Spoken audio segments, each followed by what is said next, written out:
Alright, so this was my first time playing in High Tier War. This is in Tier 2. I've recently joined Iceberg, and this was my very first fight, and it started off super well. So what I forgot here was A, it's very nerve-wracking when every death matters, and B, people place with Limber. So you can see right there, I hesitated just a millisecond before I threw the heavy, and that was enough for him to throw his special at me. Now, you may remember I have a rank 4 Mr. Negative, and so I'm still going to win this fight handily and it's not going to be a problem. But this is how my war started, by getting punched in the face with a special. This is the second fight. It's not any more interesting. The one thing here is this is Power Focus 2, and you can see that Sigil Witch, who has a very potent Special 2, is going to really try very hard to get to her Special 2. But because I'm able to control her power gain so much through the Delirium, that I'm actually going to be able to get off my Special 2 before she ever throws one. She also happened to be very kind and threw a couple of Special 1s for me, but this was very nice. Now, you may think you have a rank 4 Mr. Negative and you're only going to show good fights. Well, I died a lot in this season. So much so that I actually thought about quitting the Alliance because the nerves were just getting to me. And if I made a single mistake, I didn't have the wherewithal to recover from it. And I would just start thrashing and hitting buttons trying to make sure that I could finish the fight, when honestly, if I had taken a second to step back, I probably could have finished the fight out just fine. Now, I'm not going to show every fight, but this one is the third fight in my season, and it's Ebb and Flow Knockdown. You may be unsurprised to learn that I got assigned a whole bunch of Ebony Maws throughout the season.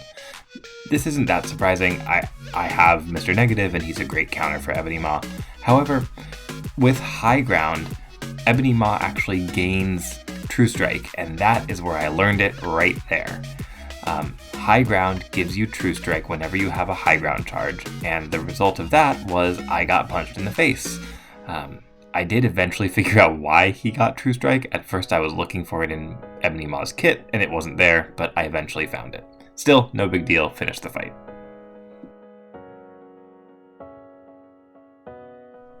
This is still that very first war. This is the very next fight on the map. This is Power Snack and some other stuff.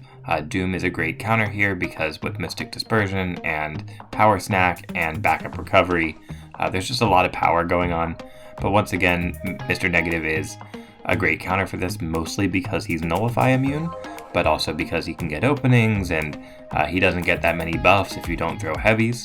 So not a huge deal fight here either. I can dex without worrying about pushing him to too many bars of power. That said, I will still bunch of nerves in this fight, still gonna make some pretty terrible mistakes. There's really not much else to say there. These are high tier wars, every death matters, and if you're gonna make mistakes, you just have to be able to recover from them, and that's really what I was trying to learn over the course of the season. I also learned, don't bite off more than you can chew. If you can't do a fight, don't just go into it. In lower tier wars, you can take Apocalypse and he can just beat the fight, or Doom can just beat the fight, right? And that's just not the case here. And you've seen I've made a couple mistakes here. I don't know what happened, and I didn't dex and just took an SP1 to the face. I also just threw a heavy into his aura, and that wasn't great. I did eventually learn that his aura doesn't come up if he has a Petrify on him, so that was cool to learn.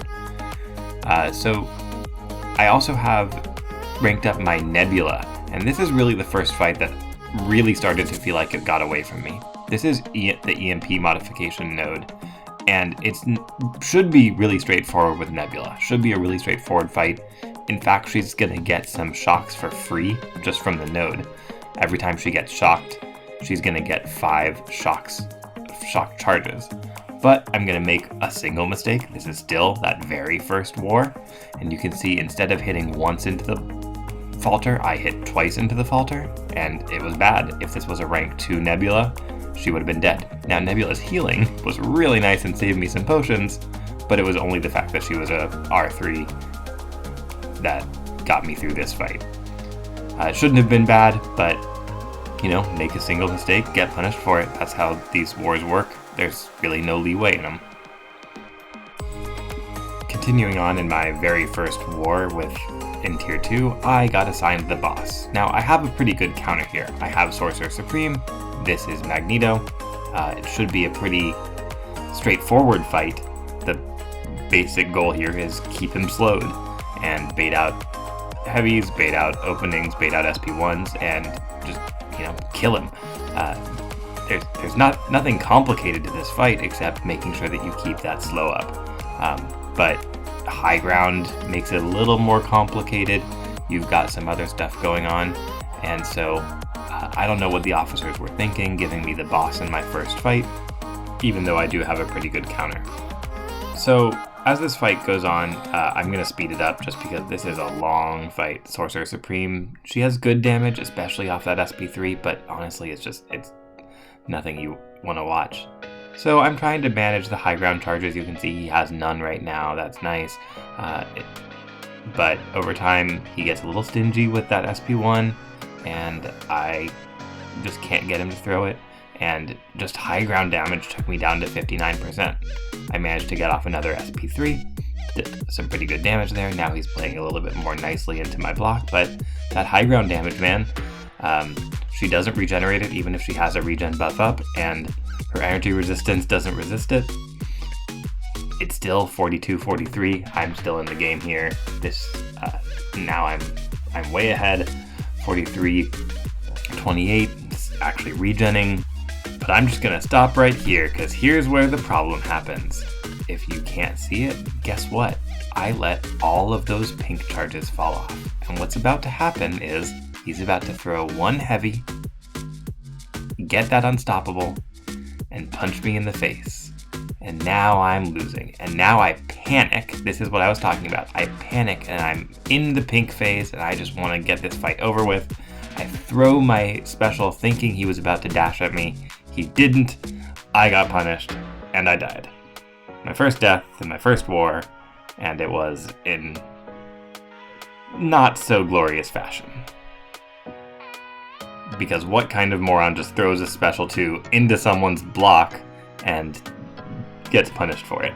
Anyway, that's how my first war ended. I did come back and finish up the fight. From here on out, I'm going to focus mostly on fights that I think are kind of interesting, or Mr. Negative fights. This is, again, Power Focus 2 with Mangog. It's another reasonable placement. You put a Mangog in a place where he's going to get special 2s. But Mr. Negative is just such a good counter to a lot of these mystics. No Mystic Dispersion, able to control power using his Delirium, able to control power through his Petrifies. Not to mention the fact that I threw on a Mr. Fantastic pre-buff to this one. Once you get Mr. Negative going here, there's just not a lot that these mystics can do to stop him. So fire off that SP2, get some big damage, and it doesn't really matter what else the opponent's going to do. I just sat here and tanked this because I was afraid to dex and die first. Moving into the next fight, this is going to be Nebula. I'm just showcasing Nebula because I think it's interesting. I don't think that many people are going to be bringing her to war. I don't think that many people have her at rank 3. I do. This particular node has a pretty good matchup, so this node gives out shocks if you hit into an opponent who has an armor up on. So if you combine that with the fact that Nebula is able to shut down robots with over 5 charges, there's really not the Guillotine can do here. Probably should have waited to throw an SP2 here, but I decided to get antsy. I also noticed that the shocks aren't sticking on the opponent, and I don't remember if there was a node that was causing that to happen. There probably is, but it doesn't matter too much. Nebula is going to take control of this fight just by virtue of, honestly, other than getting hit repeatedly and failing to regen and maybe having a Spectre on you while you get hit, there's really not a lot that she can do here to do anything, really. The next fight is at the end of this war. Mr. Negative's going to go up against this Dragon Man. This Dragon Man's on Aspect of Evolution. This is a pretty common place to see Dragon Man, though maybe not the most common place that I've seen him. But he gains a lot of power. The only thing is you can parry him here. I also really enjoy taking the SP1 on the block to get that ineptitude so I can actually heal throughout the fight. But you can parry him here. That said, his power gain does get stronger and stronger and stronger throughout the fight. But Mr. Negative, I don't know if this guy placed with Mystic Dispersion on. Doesn't really matter to me. I'm just going to throw off my SP2 and shut down power gain. Not worry about it. I still have that really long ineptitude on me, still healing me. I am, however, going to make a mistake in this fight too. This is now my second war. Going great, guys. I back myself into the corner here, which isn't great, but Mr. Negative can get back out. But the mistake I'm going to make here is a mistake of overconfidence. I think this fight is going so well, I'm just like, this is great. I'm just going to back myself into the corner. I'm going to throw off my SP2, and I'm just going to end this fight. Plus, I'm going to have 3 petrifies. Oh, I only got 2 petrifies. So I just pushed him to a special 3. Now, luckily, I threw in an invulnerability boost, but how embarrassing would that have been if I just got cocky at the end of that and died because I pushed him to an SP3. He's going to die like immediately right after this, but what a dumb thing to do. So this next fight, I'm not showing very many of my like Apocalypse fights or Doom fights or whatever because they're just not interesting. I'm showing this one, however, because, well, spoiler alert, I'm going to die. So this is Node 22 power snack. So anytime I get a buff, and that unfortunately applies to dex buffs going both on and off, it'll get eaten and turn into power for him. This also has backup recovery. So what the point here is, you're just going to try to bait out SP1s. This should be a really straightforward fight. I'm going to get the concussion on early, just to try to maybe reduce the chance of power snack coming up. Right there, you saw power snack didn't come up. I got my dex buff off, and Kingpin didn't do anything to punish me. This is going to go okay. You know, it's power snack. You just don't want to do anything stupid. You just want to keep baiting out SP1s, and you want to be able to counter them. What you don't want to do is you don't want to get hit in the face and have Kingpin go to Special 2. And then, if he does go to Special 2, the other thing you don't want to do is you don't want to push him past 50% on like some random special that you're just panic throwing because you're like, wait, can I finish this fight before he gets to his SP3? Because the answer is no. You cannot finish the fight before he gets to an SP3, and even if you do, you're going to get stunned when you come out of the SP3, and you're going to get completely and totally wrecked. What happened here is he got to his Special 2. What should I have done? I should have baited out the SP2, waited out the Unstoppable, and gone back in. Apocalypse was a perfect counter for that. But I panicked, threw the SP1, pushed him past 50%, and it was just crazy downhill from there. That fight ended so fast, and there was no reason for it. I actually died 3 times in that war and ended up iteming out. I don't have the last 2 deaths recorded, but one of them was me going in with Nebula against Man-Thing on the EMP modification node, and I forgot about Mystic's Dispersion. I didn't have an invulnerability boost on because I was dumb, and died to an SP3. And the other one was I went into the buffet node with Apocalypse, but that buffet node is also Strike Counter Fury, and with power suppression. It just didn't go well. I'm just sort of talking over this fight because honestly, it's another Mr. Negative Ebony Maw fight. I made some mistakes. I think I hit into the falter and got punished for it, but it's Mr. Negative and he's rank 4 and it's Ebony Maw and he's not. So Ebony Maw's gonna die anyway.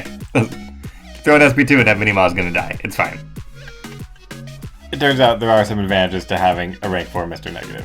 For example, you can go into this fight against Magneto. Anywhere you see Buffet, Mr. Negative is going to be a pretty good choice. He's not the only Nullify Immune champion. He's not the only way to handle Buffet, but he's going to be a pretty good choice in all of these situations. My guess is someone placed Magneto here thinking that someone was going to try to go in with Warlock or something like that. Someone with a really powerful heal block. A lot of those champions are metal. But it doesn't really matter. This is, again, like, I don't play well in war, apparently. Apparently I just get punched in the face, but for some reason I decided it would be fun to post my war videos online, and I did some curating, and I decided that I wasn't going to try to edit out the ones where I played really terribly. And it turns out that I make mistakes in almost all of these fights. It's the ones where I am able to handle that mistake and come back from it. that I win, and the ones where I panic and try to fix my problem or try to end the fight as quickly as possible, those are the ones that don't go well. But in this one, I just needed to play better. You may notice I'm not trying to convert my energy from light to dark. That's because, once again, Magneto is a high ground defender, and so Magneto has true accuracy basically this whole fight. And it's really, really annoying when these champions have high ground, but that's going to change in the next season. We're going to have this unstoppable armor, and we're going to have to work with that. That does mean that Mr. Negative is going to be vastly more awesome, but it also probably means I'm going to get to bring Shang-Chi a lot more, and Shang-Chi has a great synergy with Mr. Negative. So I might finally take Shang-Chi to rank 3 and actually use him somewhere. I took him to rank 2 because everyone said he was good, but honestly I haven't really used him yet. This next one I'm going to show is where I really learned that I probably shouldn't take these strike counter nodes anymore. I thought it would be a cool idea, and I told my leaders that I could take this node with Elsa. Here's the thing. Elsa's a terrible counter here. First of all, there's Buffet. And Buffet, Elsa has no heal block unless she's bleeding. Second, Elsa is only able to mitigate the heal block through her debuffs. Third, she is not bleed immune. Now you may notice I have 3, 4, 5, 6 bleeds on me. And that is because I completely forgot that Silver Surfer gets armor ups and would bleed me through Chitinous Thorns. So I went in with a terrible counter, convinced my alliance that I could do it. I was wrong and just got completely wrecked by that fight. I really lost confidence after that fight. It was not good, but it turns out all you need to do is go in with a good counter. This is the exact same fight in a later war, still tier 2, still just as hard, but it turns out if you bring someone who's bleed immune, can nullify armors, and can still stack up a decent amount of debuffs, this fight actually isn't that hard. It's long, and Silver Surfer is kind of annoying, but especially with a Mystic who can get power through Mystic Dispersion, and I'm running MD5 pretty much all the time. I did get wrecked there because I tried to throw a heavy and didn't realize he was running max limber, so I didn't get that heavy off, but I'm just going to try to keep a bunch of poisons up on this guy, and those are going to mitigate the healing, and use a good counter, keep off those buffs, get power through Mystic Dispersion instead of relying on combat power, and it's really not going to be that hard a fight. Might be a little long, might have to bait out some specials, might have to take a couple hits if he's not playing nice, or if you don't realize he's running limber, but ultimately this fight shouldn't be that bad. That was a bad move. I did throw Incinerates on and forgot that Silver Surfer heals from Incinerate debuffs, but there's still 6 debuffs, so it mitigates it back. It just wasn't a good move in general. This next fight is further proof that I should not take Strike Counter anything nodes. This is Strike Counter Fury with when they have an armor up, you can get shocked. So Nebula seemed like a good move here. It also has Masochism on it, which is a little bit annoying, but not the sort of thing that should have made this fight impossible. But I'm gonna let Strike Counter get away from me. mcoc gonna get a bunch of buffs. He's also just not gonna play very nice. If he had played nicely throughout this fight and baited out specials when I wanted him to, it might not have been a big deal. But right now, Strike Counter is building up. I throw my special, and I can't get to my special 2 with this node because I need to throw my special so often. And I don't know whether the right thing is to let him build up specials, or if the right thing to do, honestly, is to just Quake this fight. I don't know what the right thing to do is, but right there, I started getting hit. He's unstoppable now. There's nothing I can do. I take that hit because I failed to dex it. He's still unstoppable. I don't even know what's going to happen. I do a whopping 5% damage in that fight. That was so bad. There are all sorts of ways to take it. Nebula should have been fine for it, like in my head, but it just did not work out that way. Anyway, I'll finish up this video with my last Maw fight of the season. One more Mr. Negative fight. This one is on Mixmaster. Not entirely convinced that Mr. Negative is the best counter for this node, but he is a pretty safe counter for this node, and that's a good thing because guess what? I'm going to make some mistakes here. The first one is really annoying right here. I threw that SP2 and the falter applied just as that last thing was going to hit. If that SP2 had hit before that falter triggered, this fight would already be over. No big deal. Like, it's just over. But now I'm actually trying to heal from the falter. I don't know if that's a good idea or not. I didn't really notice much healing off of it, but that's what I was trying to do there. Now I'm just using my SP1 to convert light energy into dark energy, and I very rarely rely on the awakened ability, the direct dark damage. Whenever Ebony Maw is going to be suffering from a debuff, he's going to be taking direct damage based on the number of dark charges that I have. But I never really rely on it because it's like 500 per second, 500 to 1,000 per second, depending on sort of the matchup, but it's just not that much. But at this point, I'm actually getting a little bit nervous because trying to get openings against Mixmaster Maw when he has True Strike up is really annoying, and that block damage, that high ground damage is getting to me. So I throw that SP1, convert it, I'm sitting at 8 dark energy, and honestly, I'm just waiting for that delirium to kill him through dark damage. I've never done that before, but that's what I did to finish off my war season. And that is my war video. I hope you enjoy it. For what it's worth, I did get revenge on that Magneto boss. I went back in at one point with Sorcerer Supreme, died again, same thing. Went back in with Hercules, did it just fine. I don't know if I'll make these again. I'm pretty embarrassed by my performance in a lot of this, but it was fun to do and fun to make, and I'm really hoping I perform better in the future. Thanks for watching.